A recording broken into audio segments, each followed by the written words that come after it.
What is poppin', yo? Welcome back to another YouTube video, and today we're taking a look at another anime review. We haven't done an anime review in a solid hot minute, so we are taking a look at another one, and this is one that I've had on my watch list for quite a while. Today we're taking a look at The Devil is a Part-Timer, which obviously features Lucifer, the devil. We've had a lot of animated horror, sort of devilish sort of characters on the channel recently, with us reviewing Hazbin Hotel, the Hazbin Hotel pilot, the sort of Helluva Boss Series 2, and a couple of other things have also been reviewed on the channel to do with Satan and Hell recently, because we have done quite a few horror movies as well. So a lot of scares, a lot of demons here on the channel, so I thought we might as well do an anime review with this guy in it too. So with all of that out of the way, let's quickly skedaddle over to Google to see what they have to say about this anime, see what ratings it has, and see how the public rates compared to my rating. Because we all know we're here for my rating. We all feel like my rating is like the most top tier quality rating going. We're only taking a look at Season 1 here, not Season 2, but it has a 7.5 on IMDb, and that's the only rating we really get here. It did come out in 2013, which is ages and ages ago, but the Demon Lord and his general escape Anti-Isla and arrive in modern Tokyo, where the lack of magic in the world leads him to take on a part-time job at the fast food restaurant, also known as Wagdonald's? Whackdonald's? McDonald's? I don't know, some McDonald's knockoff, so I'm just going to call it McDonald's here. They also acknowledged it in their sort of partnership with, like, Loki, when they were doing that massive thing in McDonald's. It was, like, one of the things which McDonald's was referenced in, but I don't think it's, like, too important to, like, talk about this minor detail. So it starts off with them sort of being basically forced out of Anti-Isla, trying to escape the hero, Amelia, and they end up, like, in Tokyo. The police department get them, and they basically don't know how to speak English. They use some of their magic, but they don't have all of it, and it takes a significant amount of effort to use their magic, to sort of learn the language, buy a house, get a passport and a birth certificate, and get a job. They live next to someone else who's from Anti-Isla, or the person that owns their house, like the landlady, knows about Anti-Isla, which is strange, and gradually throughout the series, we have many more people coming from Anti-Isla, from Lucifer to Amelia the hero to this bald wizard guy and the Archangel as well, and then another one. But he does have this sort of weird love relationship where he is oblivious to all the girls who actually have a crush on him, and they are extremely obvious about it. So we have some really cool wacky adventures with him sort of going up against SFC, which is a KFC knockoff, and he has some like scraps at a water park with crocodiles. He scraps with Lucifer as well, and then has to rebuild the city. And he does get magic refueled from the fear and aggression and negative emotions that humans get.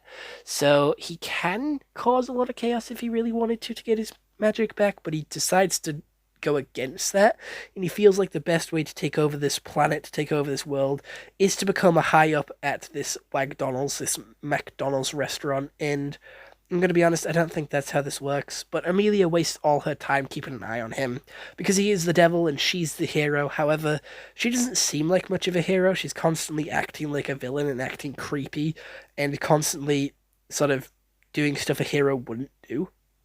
And they're constantly surprised by, like, Mao, who's doing a load of good stuff. They're just shocked at like how good he's being, and it's quite confusing. But that's pretty much all the story has to offer. There isn't really much of a story, as it's just one thing after another, and you could watch this in any order and it probably still makes sense. There's a couple of episodes which do sort of lead into the next few, but it doesn't really impact it that much. And well, other than characters being introduced, but you could pretty much watch them in any order if you wanted to. And the animation style is pretty decent. It is obviously very similar to a couple of other things that we've watched here, so it isn't anything too special. It is like some generic basic animation, but it does come from 2013, so you can forgive it for not pushing boundaries and trying to beat the status quo, because back in 2013, that was like early, new, groundbreaking animation. I will admit, for anime, I feel like it's the start of My Hero and the start of a load of other stuff like that. And it doesn't need to be sort of shit on because of the time that it was made. It still holds up to this day. It is some good, high quality animation. Not the best, and it could be better. The fight scenes aren't too interesting, but it still has like the standard anime details with the big explosions and the big stupid fight scenes and the characters floating in the sky, which is all cool and awesome and gets you thrilled to watch. But I will admit this anime wasn't keeping me that enthralled. I was always picking up my phone. I was constantly editing thumbnails and videos whilst watching this. But it did have a decent enough story and it did make me giggle as well, that I was constantly looking back at it. So it didn't keep me fully entertained, but it was keeping me somewhat entertained with the help of my phone, if that makes sense. Like the phone was a major factor in this. Like I had to have my phone on making videos because I couldn't genuinely focus on it because it was slow. I felt like most points were quite slow, but other points were really well thought out and really well detailed. I liked the sort of lore building and it's slowly building up instead of dropping everything on us at once. And they used like Amelia to constantly tell us what the heroes were up to and constantly sort of saying the rules of this realm and the rules of the other one and how it affected this one. So I feel like the use of Amelia being the hero, isn't that good, but she was very good at telling us what was what.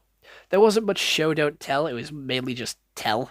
And that does lead to quite a boring anime, but again, if it did show us some of the stuff, it wouldn't really work because it would go over most viewers' heads, as some of their magic is a little bit more complex than most people would expect from this kind of anime. I was just going into this thinking, haha, Devil works at McDonald's, being funny. But there is some decent lore here and some decent world building and a power system, which I quite like. And the devil is very unexpected. He isn't like the devil from anything else. He's more of like a has-been hotel devil, where he is just quite goofy and laid back and silly and quite creative in his methods rather than evil and sadistic like the one from South Park. So there is pluses and cons to it. The characters aren't all too interesting. They all have unique character designs and all unique hair colors with black, pink, purple, red, and like a mucky blonde or white even.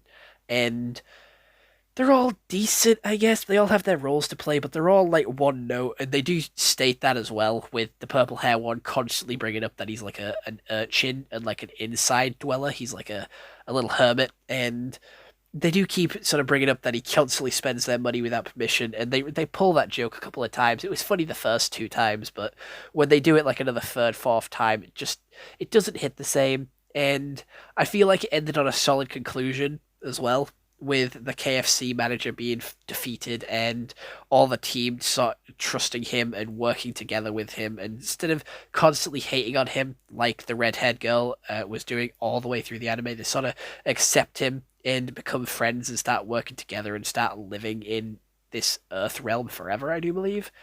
And that's pretty much it. I don't really have much else to say. The voice acting was decent. It was pretty good. There's some famous voices in here, like the one that plays Dr. Stone. He was in here as the urchin. I felt like his voice fit that character very well because he has that sort of very soothing voice that's quite lazy and laid back. So I feel like he fits this character well.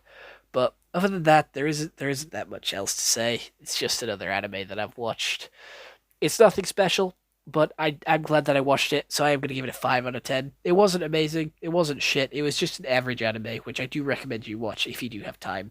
I probably will never watch this again, but I'm glad that I gave it the chance to try and bedazzle me. I'm glad that I gave it the time of day to try and shine, but I don't believe it will ever beat any of the top tier anime.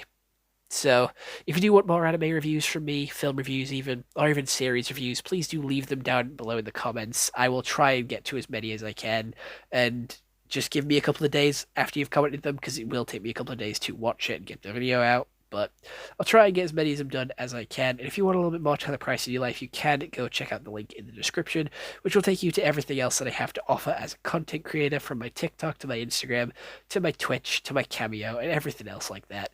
But that has been another anime review, your daily scheduled anime review, and I'll see you in the next one. Bye bye.